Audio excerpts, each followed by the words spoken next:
राजा का मनोरथ सुंदर वन है, सुख सुंदर पक्षियों का समुदाय है। उस पर भीलनी की तरह कैकेयी अपना वचन रूपी भयंकर बाज छोड़ना चाहती है। वह बोली, हे प्राण प्यारे, सुनिए, मेरे मन को भाने वाला एक वर तो दीजिए, भरत को राज तिलक।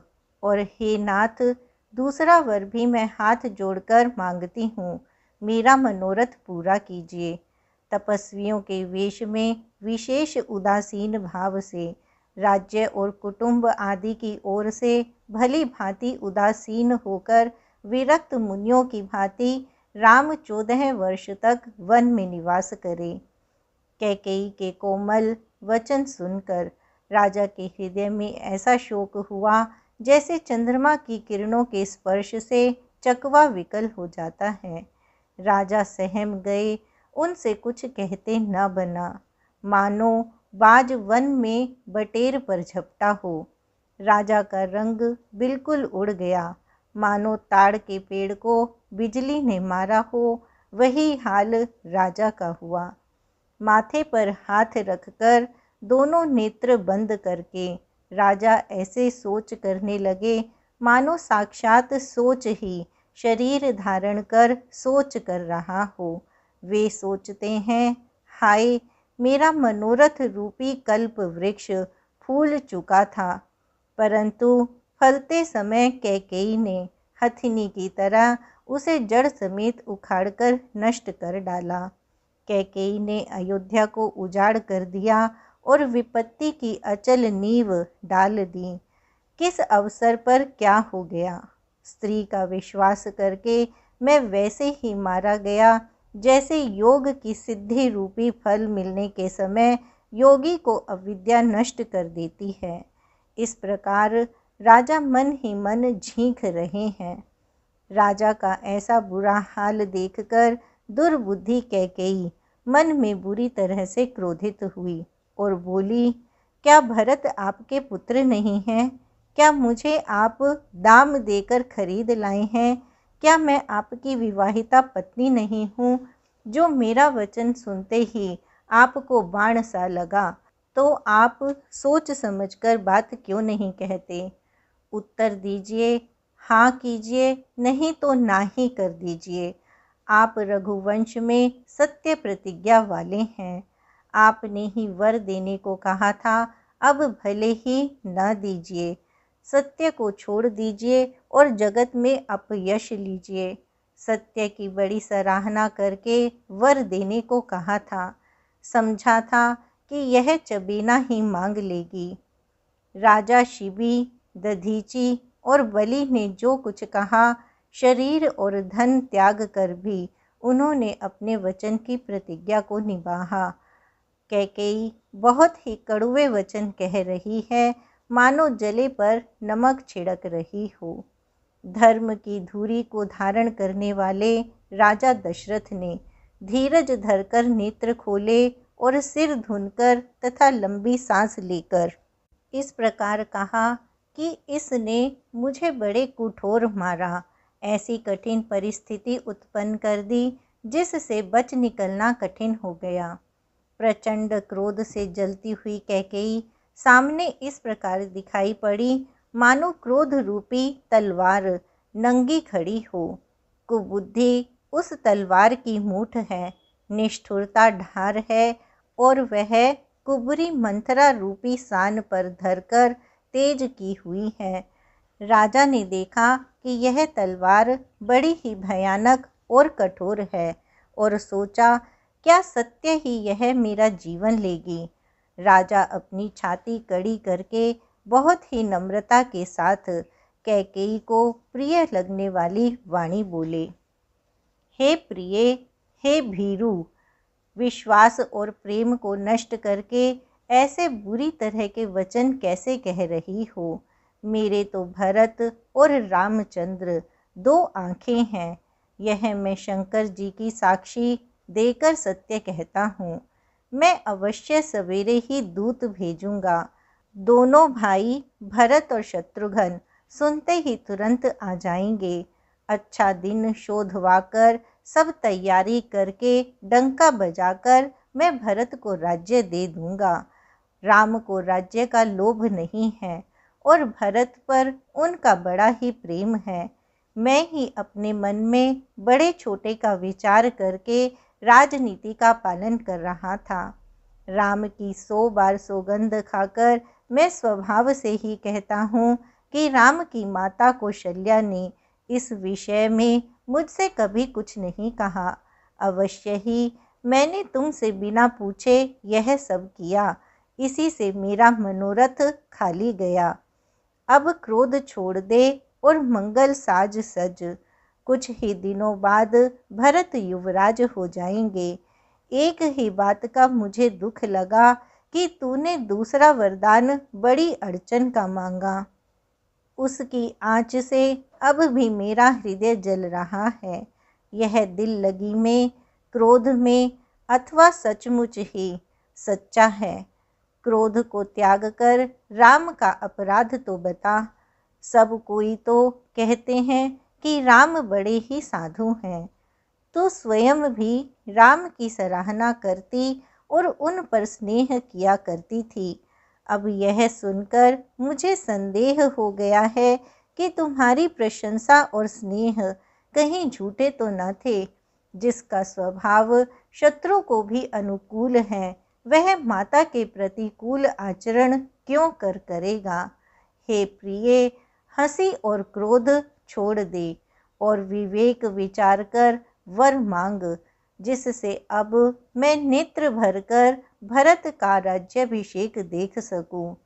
मछली चाहे बिना पानी के जीती रहे और सांप भी चाहे बिना मणि के दीन दुखी होकर जीता रहे, परंतु मैं स्वभाव से ही कहता हूँ, मन में छल रख कर नहीं, कि मेरा जीवन राम के बिना नहीं है।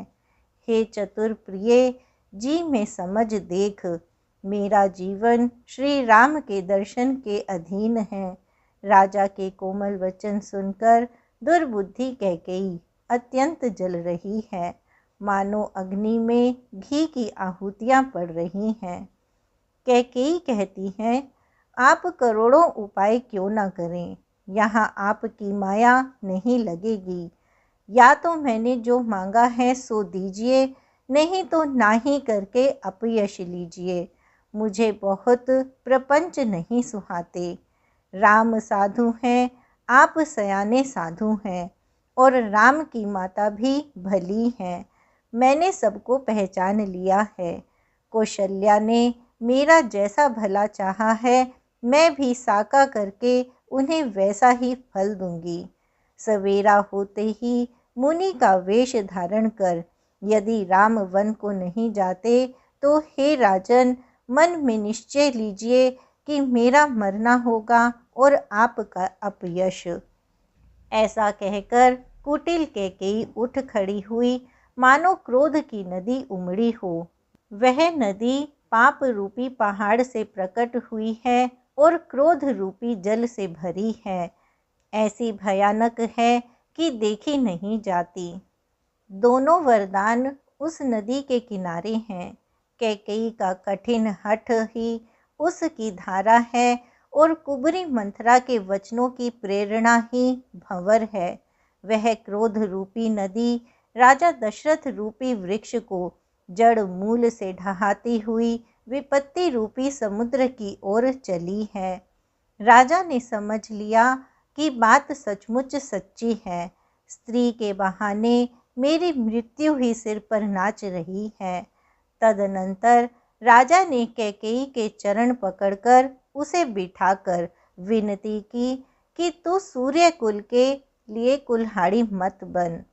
तू मेरा मस्तक मांग ले, मैं तुझे अभी दे दूं, पर राम के विरह में मुझे मत मार। जिस किसी प्रकार से हो तू राम को रख ले, नहीं तो जन्म भर तेरी छाती जलेगी। राजा ने देखा कि रोग असाध्य है। तब वे अत्यंत आर्तवाणी से हा राम, हा राम, हा रघुनाथ कहते हुए सिर पीटकर जमीन पर गिर पड़े। राजा व्याकुल हो गए उनका सारा शरीर शिथिल पड़ गया, मानो हथिनी ने कल्प वृक्ष को उखाड़ फेंका हो। कंठ सूख गया, मुख से बात नहीं निकलती, मानो पानी के बिना पहिना नामक मछली तड़प रही हो। कैकेयी फिर कड़वे और कठोर वचन बोली, मानो घाव में जहर भर रही हो। कहती है, जो अंत में ऐसा ही करना था तो आपने मांग मांग किस बल पर कहा था। हे राजा, ठहाका मारकर हंसना और गाल फुलाना, क्या ये दोनों एक साथ हो सकते हैं? दानी भी कहाना और कंजूसी भी करना, क्या रजपूती में क्षेम कुशल भी रह सकती है? या तो वचन ही छोड़ दीजिए या धैर्य धारण कीजिए। यूं असहाय स्त्री की भांति रोइए पीटिए नहीं। सत्यव्रती के लिए तो शरीर, स्त्री, पुत्र, घर, धन और पृथ्वी सब तिनके के बराबर कहे गए हैं। कैकेयी के मर्म भेदी वचन सुनकर राजा ने कहा कि तू जो चाहे कह, तेरा कुछ भी दोष नहीं है। मेरा काल तुझे मानो पिशाच होकर लग गया है, वही तुझसे यह सब कहला रहा है। भरत तो भूल कर भी राजपद नहीं चाहते, होनहार वश तेरे ही जी में कुमति आ बसी। यह सब मेरे पापों का परिणाम है, जिससे कुसमय में विधाता विपरीत हो गया। तेरी उजाड़ी हुई यह सुंदर अयोध्या फिर भली भांति बसेगी और समस्त गुणों के धाम श्री राम की प्रभुता भी होगी। सब भाई उनकी सेवा करेंगे और तीनों लोकों में श्री राम की बड़ाई होगी। केवल तेरा कलंक और मेरा पछतावा मरने पर भी नहीं मिटेगा, यह किसी तरह नहीं जाएगा। अब तुझे जो अच्छा लगे वही कर। मुंह छिपाकर मेरी आंखों की ओट जा बैठ। मैं हाथ जोड़कर कहता हूँ कि जब तक मैं जीता हूँ तब तक फिर कुछ ना कहना। अरे अभागिनी, फिर तू अंत में पछताएगी जो तू नहारों के लिए गाय को मार रही है। राजा करोड़ों प्रकार से समझाकर और यह कहकर कि तू क्यों सर्वनाश कर रही है, पृथ्वी पर गिर पड़े, पर कपट करने में चतुर कैकेयी कुछ बोलती नहीं, मानो मौन होकर मसान जगा रही हो। राजा राम राम रट रहे हैं और ऐसे व्याकुल हैं जैसे कोई पक्षी पंख के बिना बेहाल हो। वे अपने हृदय में मनाते हैं कि सवेरा ना हो और कोई जाकर श्री रामचंद्र जी से यह बात ना कहे। हे रघुकुल के गुरु सूर्य भगवान, आप अपना उदय ना करें।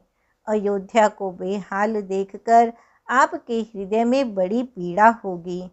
राजा की प्रीति और कैकेयी की निष्ठुरता दोनों को ब्रह्मा ने सीमा तक रच कर बनाया है, अर्थात राजा प्रेम की सीमा है और कैकेयी निष्ठुरता की।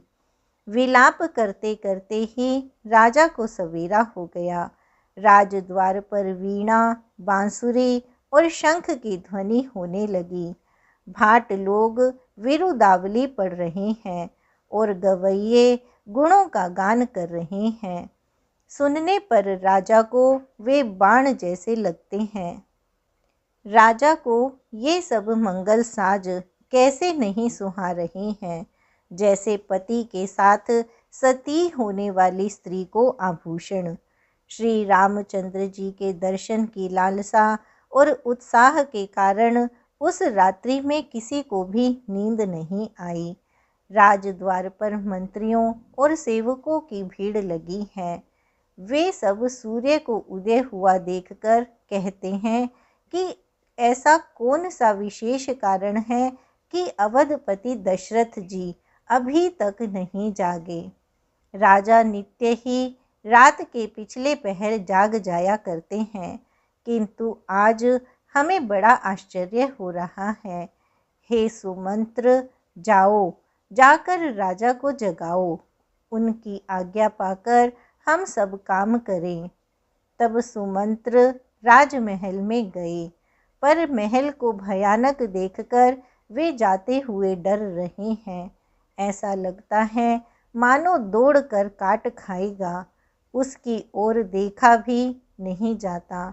मानो विपत्ति और विषाद ने वहाँ डेरा डाल रखा हो। पूछने पर कोई जवाब नहीं देता। वे उस महल में गए जहाँ राजा और कैकेयी थे। जय जीव कहकर सिर नवाकर बैठे और राजा की दशा देखकर तो वे सूख ही गए। देखा कि राजा सोच से व्याकुल है, चेहरे का रंग उड़ गया है, जमीन पर ऐसे पड़े हैं मानो कमल जड़ छोड़कर मुरझाया पड़ा हो। मंत्री मारे डर के कुछ नहीं पूछते।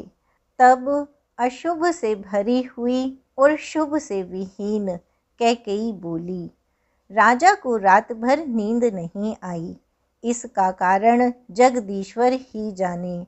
इन्होंने राम राम रटकर सवेरा कर दिया, परंतु इसका भेद राजा कुछ भी नहीं बतलाते। तुम जल्दी राम को बुला लाओ, तब आकर समाचार पूछना। राजा का रुख जानकर सुमंत्र जी चले, समझ गए कि रानी ने कुछ कुचाल की है। सुमंत्र सोच से व्याकुल हैं, रास्ते पर पैर नहीं पड़ता। सोचते हैं राम जी को बुलाकर राजा क्या कहेंगे। किसी तरह हृदय में धीरज धरकर वे द्वार पर गए। सब लोग उनको मन मारे देखकर पूछने लगे। सब लोगों का समाधान करके किसी तरह समझा बुझाकर सुमंत्र वहाँ गए जहाँ सूर्यकुल के तिलक श्री रामचंद्र जी थे। श्री रामचंद्र जी ने सुमंत्र को आते देखा तो पिता के समान समझकर उनका आदर किया।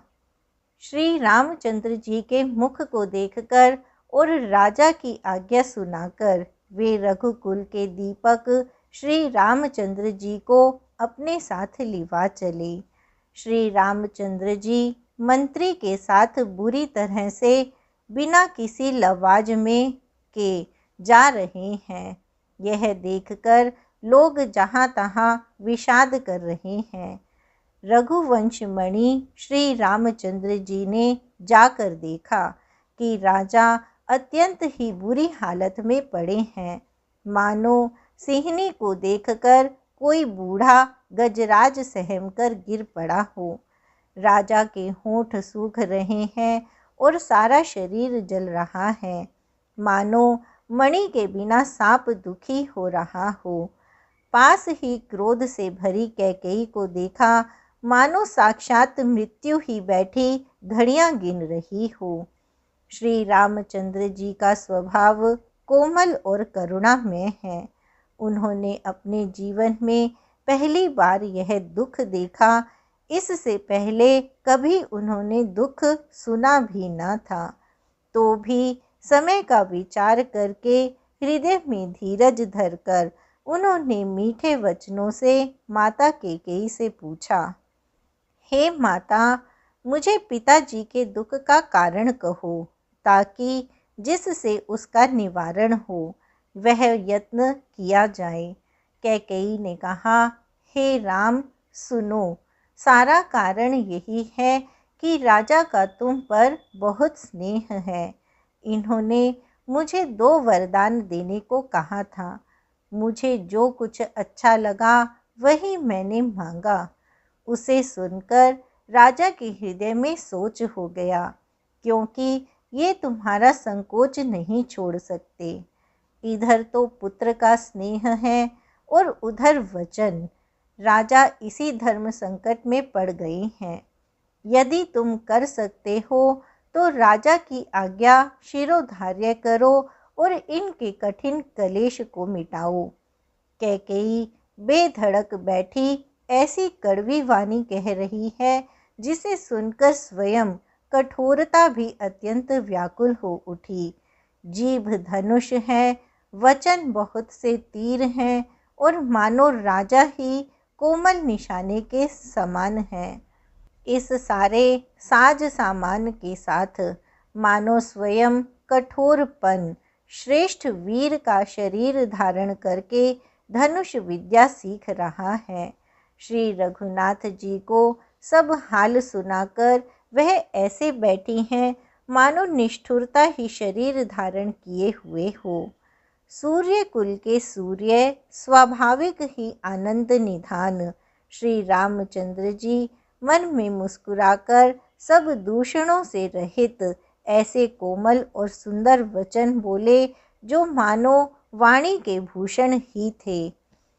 हे माता सुनो, वही पुत्र बड़भागी है जो पिता माता के वचनों का अनुरागी है। आज्ञा पालन के द्वारा माता पिता को संतुष्ट करने वाला पुत्र हे जननी सारे संसार में दुर्लभ है। वन में विशेष रूप से मुनियों का मिलाप होगा जिसमें मेरा सभी प्रकार से कल्याण है। इसमें भी फिर पिताजी की आज्ञा और हे जननी तुम्हारी सम्मति है और प्राण प्रिय भरत राज्य पावेंगे। इन सभी बातों को देखकर यह प्रतीत होता है कि आज विधाता सब प्रकार से मेरे अनुकूल है। यदि ऐसे काम के लिए भी मैं वन को ना जाऊं तो मूर्खों के समाज में सबसे पहले मेरी गिनती करनी चाहिए। जो कल्प वृक्ष को छोड़कर रेंड की सेवा करते हैं और अमृत त्याग कर विष मांग लेते हैं। हे माता तुम मन में विचार कर देखो, वे भी ऐसा मौका पाकर कभी न चूकेंगे। हे माता मुझे एक ही दुख विशेष रूप से हो रहा है, वह महाराज को अत्यंत व्याकुल देखकर। इस थोड़ी सी बात के लिए ही पिताजी को इतना भारी दुख हो। हे माता मुझे इस बात पर विश्वास नहीं होता, क्योंकि महाराज तो बड़े ही धीर और गुणों के अथाह समुद्र हैं। अवश्य ही मुझ में कोई बड़ा अपराध हो गया है, जिसके कारण महाराज मुझसे कुछ नहीं कहते। तुम्हें मेरी सौगंध है माता, तुम सच सच कहो। रघुकुल में श्रेष्ठ श्री रामचंद्र जी के स्वभाव से ही सीधे वचनों को दुर्बुद्धि कैकेयी टेढ़ा ही करके जान रही है। जैसे यद्यपि जल समान ही होता है, परंतु जोंक उसमें टेढ़ी चाल से ही चलती है। रानी कैकेयी श्री रामचंद्र जी का रुख पाकर हर्षित हो गई और कपटपूर्ण स्नेह दिखाकर बोली, तुम्हारी शपथ और भरत की सौगंध है, मुझे राजा के दुख का दूसरा कुछ भी कारण विदित नहीं है। हे तात तुम अपराध के योग्य नहीं हो, तुम तो माता पिता और भाइयों को सुख देने वाले हो। हे राम तुम जो कुछ कह रहे हो सब सत्य है, तुम पिता माता के वचनों में तत्पर हो। मैं तुम्हारी बलिहारी जाती हूँ, तुम पिता को समझाकर वही बात कहो जिससे बुढ़ापे में इनका अपयश ना हो। जिस पुण्य ने इनको तुम जैसे पुत्र दिए हैं उसका निरादर करना उचित नहीं। कैकेयी के बुरे मुख में ये शुभ वचन कैसे लगते हैं, जैसे मगध देश में गया आदि तीर्थ।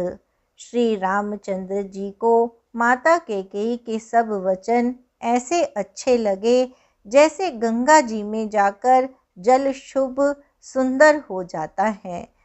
इतने में राजा की मूर्छा दूर हुई और उन्होंने राम का स्मरण करके फिर कर करवट ली। मंत्री ने श्री रामचंद्र जी का आना कहकर समयानुकूल विनती की। जब राजा ने सुना कि श्री रामचंद्र पधारे हैं तो उन्होंने धीरज धरकर नेत्र खोले। मंत्री ने संभाल कर राजा को बैठाया। राजा ने श्री रामचंद्र जी को अपने चरणों में पड़ते हुए देखा। स्नेह से विकल राजा ने राम जी को हृदय से लगा लिया, मानो सांप ने अपने खोई हुई मणि फिर पा ली हो। राजा दशरथ जी श्री राम जी को देखते ही रह गए। उनके नेत्रों से आंसुओं की धारा बह चली। शोक के विशेष वश होने के कारण राजा कुछ कह नहीं सकते। वे बार बार श्री रामचंद्र जी को हृदय से लगाते हैं और मन में ब्रह्मा जी को मनाते हैं कि जिससे श्री रघुनाथ जी वन को ना जाएं। फिर महादेव जी का स्मरण करके उनसे निहोरा करते हुए कहते हैं, हे सदाशिव, आप मेरी विनती सुनिए। आप आशुतोष और मुँह मांगा दे डालने वाले हैं, अतः मुझे अपना दीन सेवक जानकर मेरे दुख को दूर कीजिए। आप प्रेरक रूप से सबके हृदय में हैं। आप श्री रामचंद्र को ऐसी बुद्धि दीजिए जिससे वे मेरे वचन को त्याग कर और शील स्नेह को छोड़कर घर ही में रह जाएं। जगत में चाहे अपयश हो और सुयश नष्ट हो जाए, चाहे नया पाप होने से मैं नरक में गिरूं अथवा स्वर्ग चला जाए, और जो भी सब प्रकार के दुस्सह दुख आप मुझसे सहन करा लें, पर श्री रामचंद्र मेरी आँखों की ओट ना हो। राजा मन ही मन इस प्रकार विचार कर रहे हैं, बोलते नहीं। उनका मन पीपल के पत्ते की तरह डोल रहा है। श्री रघुनाथ जी ने पिता को प्रेम के वश जानकर और यह अनुमान करके कि माता फिर कुछ कहेगी तो पिताजी को दुख होगा, देश काल और अवसर के अनुकूल विचार कर विनीत वचन कहे, हे तात, मैं कुछ कहता हूँ, यह ढिठाई करता हूँ। इस अनौचित्य को मेरी बाल्यावस्था समझकर क्षमा कीजिएगा। इस अत्यंत तुच्छ बात के लिए आपने इतना दुख पाया। मुझे किसी ने पहले कहकर यह बात नहीं जनाई। स्वामी को इस दशा में देखकर मैंने माता से पूछा। उनसे सारा प्रसंग सुनकर मेरे सब अंग शीतल हो गए। मुझे बड़ी प्रसन्नता हुई। हे पिताजी, इस मंगल के समय स्नेहवश होकर सोच करना छोड़ दीजिए और हृदय में प्रसन्न होकर मुझे आज्ञा दीजिए। यह कहते हुए प्रभु श्री रामचंद्र जी सर्वांग पुलकित हो गए। उन्होंने फिर कहा, इस पृथ्वी तल पर उसका जन्म धन्य है जिसके चरित्र सुनकर पिता को परम आनंद हो, जिसको माता पिता प्राणों के समान प्रिय हैं, चारों पदार्थ उसके करतलगत रहते हैं। आपकी आज्ञा पालन करके और जन्म का फल पाकर मैं जल्दी ही लौट आऊँगा, अतः कृपया आज्ञा दीजिए। माता से विदा मांग आता हूँ, फिर आपके पैर लगकर वन को चलूँगा। ऐसा कहकर तब श्री रामचंद्र जी वहाँ से चल दिए।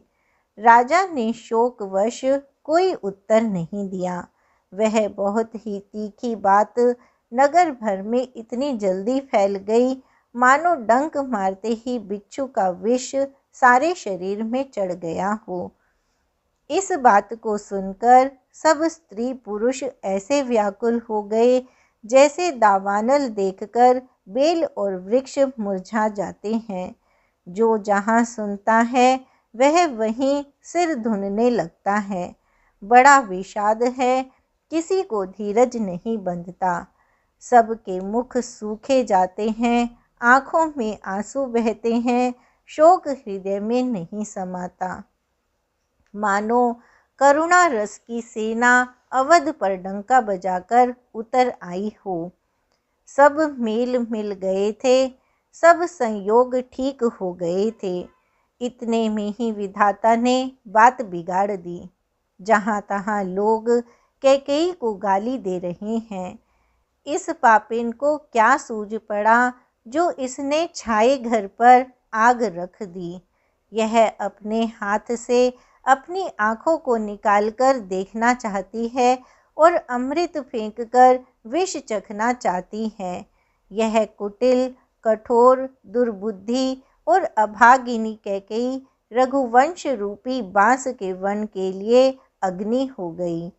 पत्ते पर बैठकर इसने पेड़ को काट डाला।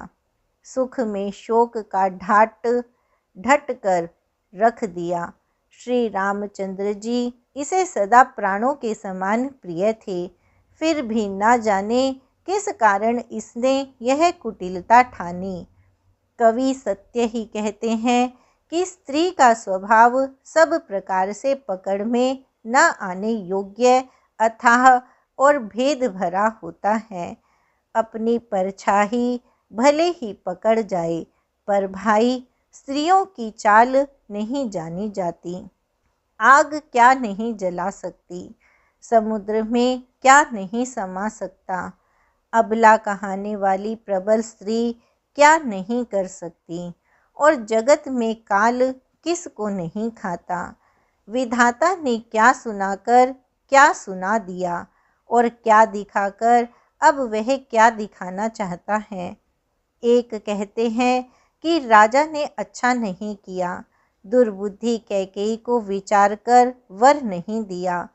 जो हठ करके कैकेयी की बात को पूरा करने में अड़े रहकर स्वयं सब दुखों के पात्र हो गए।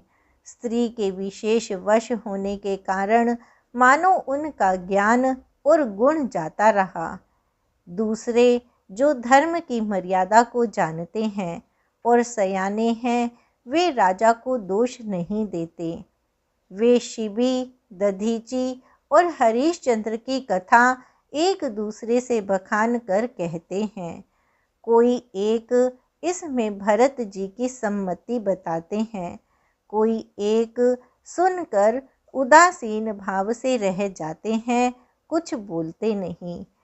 कोई हाथों से कान मूंदकर और जीभ को दांतों तले दबाकर कहते हैं कि यह बात झूठ है, ऐसी बात कहने से तुम्हारे पुण्य नष्ट हो जाएंगे। भरत जी को तो श्री रामचंद्र जी प्राणों के समान प्यारे हैं। चंद्रमा चाहे शीतल किरणों की जगह आग की चिंगारियां बरसाने लगे और अमृत चाहे विष के समान हो जाए, परंतु भरत जी स्वप्न में भी कभी श्री रामचंद्र जी के विरुद्ध कुछ नहीं करेंगे। कोई एक विधाता को दोष देते हैं, जिसने अमृत दिखाकर विष दे दिया। नगर भर में खलबली मच गई, सब किसी को सोच हो गया, हृदय में दुस्सह जलन हो गई, आनंद उत्साह मिट गया। ब्राह्मणों की स्त्रियां, कुल की माननीय बड़ी बूढ़ी और जो कैकेयी की परम प्रिय थी, वे उसके शील की सराहना करके उसे सीख देने लगीं, पर उसको उनके वचन बाण के समान लगते हैं। वे कहती हैं, तुम तो सदा कहा करती थी कि श्री रामचंद्र की समान मुझको भरत भी प्यारे नहीं हैं। इस बात को सारा जगत जानता है। श्री रामचंद्र जी पर तो तुम स्वाभाविक ही स्नेह करती रही हो, आज किस अपराध से उन्हें वन देती हो। तुमने कभी सोतिया ढाह नहीं किया, सारा देश तुम्हारे प्रेम और विश्वास को जानता है। अब कौशल्या ने तुम्हारा कौन सा बिगाड़ कर दिया, जिसके कारण तुमने सारे नगर पर वज्र गिरा दिया। क्या सीता जी अपने पति श्री रामचंद्र जी का साथ छोड़ देंगी? क्या लक्ष्मण जी श्री रामचंद्र जी के बिना घर रह सकेंगे? क्या भरत जी श्री रामचंद्र जी के बिना अयोध्यापुरी का राज्य भोग सकेंगे? और क्या राजा श्री रामचंद्र जी के बिना जीवित रह सकेंगे?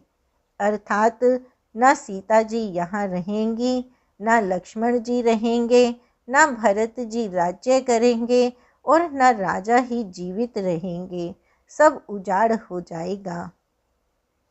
हृदय में ऐसा विचार कर क्रोध छोड़ दो, शोक और कलंक की कोठी मत बनो। भरत को अवश्य युवराज पद दो, पर श्री रामचंद्र जी का वन में क्या काम है। श्री रामचंद्र जी राज्य के भूखे नहीं हैं, वे धर्म की धुरी को धारण करने वाले और विषय रस से रूखे हैं। इसलिए तुम यह शंका न करो कि श्री राम जी वन न गए तो भरत के राज्य में विघ्न करेंगे। इतने पर भी मन ना माने तो तुम राजा से दूसरा ऐसा वर ले लो कि श्री राम घर छोड़कर गुरु के घर रहें। जो तुम हमारे कहने पर न चलोगी तो तुम्हारे हाथ कुछ भी न लगेगा। यदि तुमने कुछ हंसी की हो तो उसे प्रकट में कहकर जना दो। राम सरीखा पुत्र क्या वन के योग्य है? यह सुनकर लोग तुम्हें क्या कहेंगे?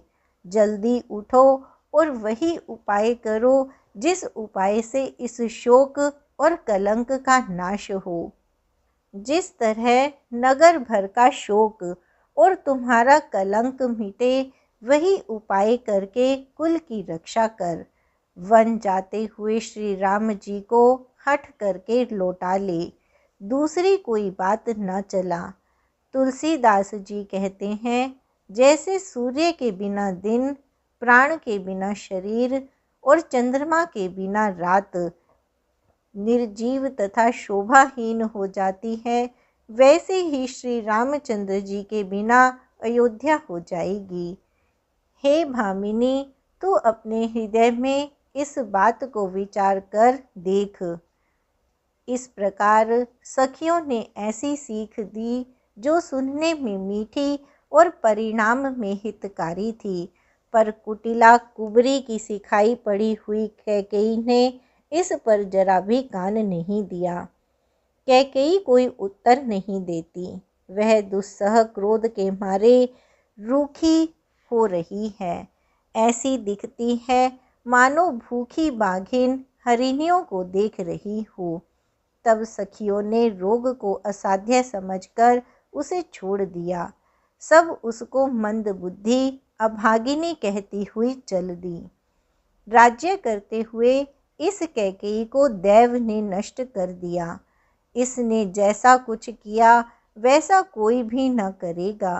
नगर के सब स्त्री पुरुष इस प्रकार विलाप कर रहे हैं और उस कुचाली कैकेयी को करोड़ों गालियां दे रहे हैं। लोग विषम ज्वर से जल रहे हैं। लंबी सांसें लेते हुए वे कहते हैं कि श्री रामचंद्र जी के बिना जीने की कौन आशा है। महान वियोग से प्रजा ऐसी व्याकुल हो गई है मानो पानी सूखने के समय जलचर जीवों का समुदाय व्याकुल हो। सभी पुरुष और स्त्रियां अत्यंत विषाद के वश हो रहे हैं। स्वामी श्री रामचंद्र जी माता कौशल्या के पास गए। उनका मुख प्रसन्न है और चित्त में चौगुना चाव है। यह सोच मिट गया है कि राजा कहीं रख न ले। श्री राम जी को राज तिलक की बात सुनकर विषाद हुआ था कि सब भाइयों को छोड़कर बड़े भाई मुझको ही राज तिलक क्यों होता है। अब माता कैकेयी की आज्ञा और पिता की मौन सम्मति पाकर वह सोच मिट गया। श्री रामचंद्र जी का मन नए पकड़े हुए हाथी के समान और राज तिलक उस हाथी के बांधने की कांटेदार लोहे की बेड़ी के समान है। वन जाना है, यह सुनकर अपने को बंधन से छूटा जानकर उनके हृदय में आनंद बढ़ गया है। रघुकुल तिलक श्री रामचंद्र जी ने दोनों हाथ जोड़कर आनंद के साथ माता के चरणों में सिर नवाया। माता ने आशीर्वाद दिया, अपने हृदय से लगा लिया और उन पर गहने तथा कपड़े न्योछावर किए। माता बार बार श्री रामचंद्र जी का मुख चूम रही है। नेत्रों में प्रेम का जल भर आया है और सब अंग पुलकित हो गए हैं। श्री राम को अपनी गोद में बैठाकर फिर हृदय से लगा लिया। सुंदर स्तन प्रेम रस बहाने लगे। उनका प्रेम और महान आनंद कुछ कहा नहीं जाता, मानो कंगाल ने कुबेर का पद पा लिया हो। बड़े आदर के साथ सुंदर मुख देखकर माता मधुर वचन बोली, हे तात, माता बलिहारी जाती है, कहो वह आनंद मंगलकारी लग्न कब है जो मेरे पुण्य, शील और सुख की सुंदर सीमा है और जन्म लेने के लाभ की पूर्णतम अवधि है, तथा जिस लग्न को सभी स्त्री पुरुष अत्यंत व्याकुलता से इस प्रकार चाहते हैं जिस प्रकार प्यास से चातक और चातकी शरद ऋतु के स्वाति नक्षत्र की वर्षा को चाहते हैं। हे तात, मैं बलैया लेती हूँ, तुम जल्दी नहा लो और जो मन भावे कुछ मिठाई खा लो। भैया, तब पिता के पास जाना, बहुत देर हो गई है, माता बलिहारी जाती है। माता के अत्यंत अनुकूल वचन सुनकर, जो मानो स्नेह रूपी कल्प वृक्ष के फूल थे, जो सुख रूपी मकरंद से भरे थे और श्री राजलक्ष्मी के मूल थे, ऐसे वचन रूपी फूलों को देखकर श्री रामचंद्र जी का मन रूपी भौरा उन पर नहीं भूला। धर्म धुरीण श्री रामचंद्र जी ने धर्म की गति को जानकर माता से अत्यंत कोमल वाणी से कहा, हे माता, पिताजी ने मुझको वन का राज्य दिया है, जहाँ सब प्रकार से मेरा बड़ा काम बनने वाला है। हे माता, तू प्रसन्न मन से मुझे आज्ञा दे, जिससे मेरी वन यात्रा में आनंद मंगल हो। मेरे स्नेहवश भूल कर भी डरना नहीं। हे माता, तेरी कृपा से आनंद ही होगा। 14 वर्ष वन में रहकर पिताजी के वचन को प्रमाणित कर, फिर लौटकर तेरे चरणों का दर्शन करूँगा। तुम मन को दुखी ना कर। रघुकुल में श्रेष्ठ श्री राम जी के ये बहुत ही नम्र और मीठे वचन माता के हृदय में बाण के समान लगे और कसकने लगे। उस शीतल वाणी को सुनकर कौशल्या वैसे ही सहम कर सूख गई, जैसे बरसात का पानी पड़ने से जवासा सूख जाता है। हृदय का विषाद कुछ कहा नहीं जाता, मानो सिंह की गर्जना सुनकर हिरनी विकल हो गई हो। नेत्रों में जल भर आया, शरीर थर थर कांपने लगा, मानो मछली पहली वर्षा का फेन खाकर बदहवास हो गई हो। धीरज धरकर पुत्र का मुख देखकर माता गदगद वचन कहने लगी, हे तात, तुम तो पिता के प्राणों के समान प्रिय हो। तुम्हारे चरित्रों को देखकर वे नित्य प्रसन्न होते थे। राज्य देने के लिए उन्होंने ही शुभ दिन शोधवाया था, फिर अब किस अपराध से वन जाने को कहा। हे तात, मुझे इसका कारण सुनाओ। सूर्य वंश को जलाने के लिए अग्नि कौन हो गया? तब श्री रामचंद्र जी का रुख देखकर मंत्री के पुत्र ने सब कारण समझाकर कहा। उस प्रसंग को सुनकर वे गूंगी जैसी रह गई। उनकी दशा का वर्णन नहीं किया जा सकता। न रख ही सकती हैं, न यह कह सकती हैं कि वन चले जाओ। दोनों ही प्रकार से हृदय में बड़ा भारी संताप हो रहा है। मन में सोचती हैं कि देखो, विधाता की चाल सदा सबके लिए टेढ़ी होती है। लिखने लगे चंद्रमा और लिख गया राहु। धर्म और स्नेह दोनों ने कौशल्या जी की बुद्धि को घेर लिया। उनकी दशा सांप छछूंदर की सी हो गई। वे सोचने लगीं कि यदि मैं अनुरोध करके पुत्र को रख लेती हूँ तो धर्म जाता है और भाइयों में विरोध होता है, और यदि वन जाने को कहती हूँ तो बड़ी हानि होती है। इस प्रकार से धर्म संकट में पड़कर रानी विशेष रूप से सोच के वश हो गईं। फिर बुद्धिमती कौशल्या जी स्त्री धर्म को समझकर और राम तथा भरत दोनों को पुत्रों को समान जानकर सरल स्वभाव वाली श्री रामचंद्र जी की माता बड़ा धीरज धरकर वचन बोली, हे तात, मैं बलिहारी जाती हूँ। तुमने अच्छा किया। पिता की आज्ञा का पालन करना ही सब धर्मों का शिरोमणि धर्म है। राज्य देने को कहकर वन दे दिया, उसका मुझे लेश मात्र भी दुख नहीं है। तुम्हारे बिना भरत को, महाराज को और प्रजा को बड़ा भारी क्लेश होगा। हे तात, यदि केवल पिताजी की ही आज्ञा हो तो माता को बड़ी जानकर वन को मत जाओ, किंतु यदि पिता माता दोनों ने वन जाने को कहा हो तो वन तुम्हारे लिए सैकड़ों अयोध्या के समान है। वन के देवता तुम्हारे पिता होंगे और वन देवियां माता होंगी। वहाँ के पशु पक्षी तुम्हारे चरण कमलों के सेवक होंगे। राजा के लिए अंत में तो वनवास करना उचित ही है।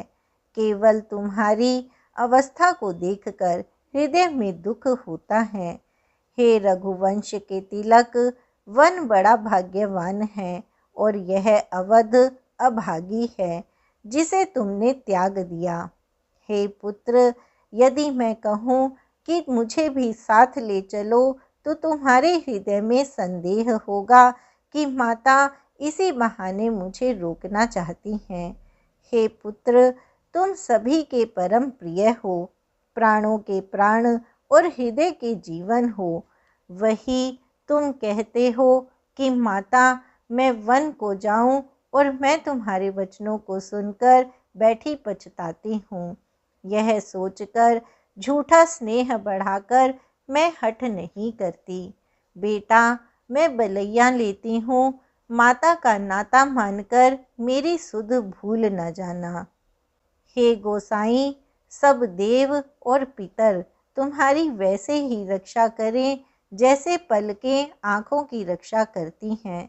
तुम्हारे वनवास की अवधि 14 वर्ष जल है, प्रियजन और कुटुंबी मछली हैं।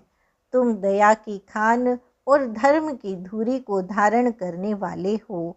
ऐसा विचार कर वही उपाय करना जिसमें सबके जीते जी तुम आ मिलो। मैं बलिहारी जाती हूँ। तुम सेवकों, परिवार वालों और नगर भर को अनाथ करके सुखपूर्वक वन को जाओ। आज सबके पुण्यों का फल पूरा हो गया। कठिन काल हमारे विपरीत हो गया। इस प्रकार बहुत विलाप करके और अपने को परम अभागिनी जानकर माता श्री रामचंद्र जी के चरणों में लिपट गईं। हृदय में भयानक दुस्सह संताप छा गया। उस समय के बहुविध विलाप का वर्णन नहीं किया जा सकता।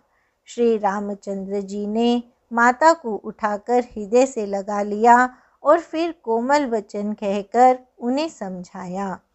उसी समय यह समाचार सुनकर सीता जी अकुला उठीं और सास के पास जाकर उनके दोनों चरण कमलों की वंदना कर सिर नीचा करके बैठ गईं।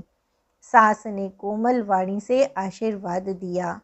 वे सीता जी को अत्यंत सुकुमारी देखकर व्याकुल हो उठीं। रूप की राशि और पति के साथ पवित्र प्रेम करने वाली सीता जी नीचा मुख किए बैठी सोच रही हैं। जीवननाथ वन को चलना चाहते हैं। देखें किस पुण्यवान से उनका साथ होगा। शरीर और प्राण दोनों साथ जाएंगे या केवल प्राण ही इनका साथ होगा। विधाता की करनी कुछ जानी नहीं जाती। सीता जी अपने सुंदर चरणों के नखों से धरती कुरेद रही हैं। ऐसा करते समय नूपुरों का जो मधुर शब्द हो रहा है, कवि उसका इस प्रकार वर्णन करते हैं कि मानो प्रेम के वश होकर नूपुर यह विनती कर रहे हैं कि सीता जी के चरण कभी हमारा त्याग ना करें। सीता जी सुंदर नेत्रों से जल बहा रही हैं। उनकी यह दशा देखकर श्री राम जी की माता कौशल्या जी बोली, हे तात सुनो, सीता अत्यंत ही सुकुमारी है तथा सास ससुर और कुटुंबी सभी को प्यारी हैं। इनके पिता जनक जी राजाओं के शिरोमणि हैं, ससुर सूर्य कुल के सूर्य हैं और पति सूर्य कुल रूपी कुमुद वन को खिलाने वाले चंद्रमा तथा गुण और रूप के भंडार हैं। फिर मैंने रूप की राशि, सुंदर गुण और शील वाली प्यारी पुत्र वधू पाई है। मैंने इन जानकी को आंखों की पुतली बनाकर इनसे प्रेम बढ़ाया है और अपने प्राण इनमें लगा रखे हैं। इन्हें कल्पलता के समान मैंने बहुत तरह से बड़े लाड चाव के साथ स्नेह रूपी जल से सींच कर पाला है। अब इस लता के फूलने फलने के समय विधाता वाम हो गए। कुछ जाना नहीं जाता कि इसका क्या परिणाम होगा। सीता ने पलंग के ऊपर गोद और हिंडोले को छोड़कर कठोर पृथ्वी पर कभी पैर नहीं रखा। मैं सदा संजीवनी जड़ी के समान सावधानी से इनकी रखवाली करती रही हूँ। कभी दीपक की बत्ती हटाने को भी नहीं कहती। वही सीता अब तुम्हारे साथ वन चलना चाहती है। हे रघुनाथ, उसे क्या आज्ञा होती है। चंद्रमा की किरणों का रस चाहने वाली चकोरी सूर्य की ओर आँख किस तरह मिला सकती है। हाथी, सिंह, राक्षस आदि अनेक दुष्ट जीव जंतु वन में विचरते रहते हैं। हे पुत्र, क्या विष की वाटिका में सुंदर संजीवनी बूटी शोभा पा सकती है। वन के लिए तो ब्रह्मा जी ने विषय सुख को न जानने वाली कोल और भीलों की लड़कियों को रचा है, जिनका पत्थर के कीड़े जैसा कठोर स्वभाव है। उन्हें वन में कभी क्लेश नहीं होता, अथवा तपस्वियों की स्त्रियां वन में रहने योग्य हैं, जिन्होंने तपस्या के लिए सब भोग तज दिए हैं। हे पुत्र, जो तस्वीर के बंदर को देखकर डर जाती हैं, वे सीता वन में किस तरह रह सकेंगी। देव सरोवर के कमल वन में विचरण करने वाली हंसिनी क्या तलैयों में रहने के योग्य है। ऐसा विचार कर जैसी तुम्हारी आज्ञा हो, मैं जानकी को वैसी ही शिक्षा दूं। माता कहती हैं, यदि सीता घर में रहे तो मुझको बहुत सहारा हो जाए। श्री रामचंद्र जी ने माता की प्रिय वाणी सुनकर जो मानो शील और स्नेह रूपी अमृत से सनी हुई थी, विवेक में प्रिय वचन कहकर माता को संतुष्ट किया। फिर वन के गुण दोष प्रकट करके वे जानकी जी को समझाने लगे।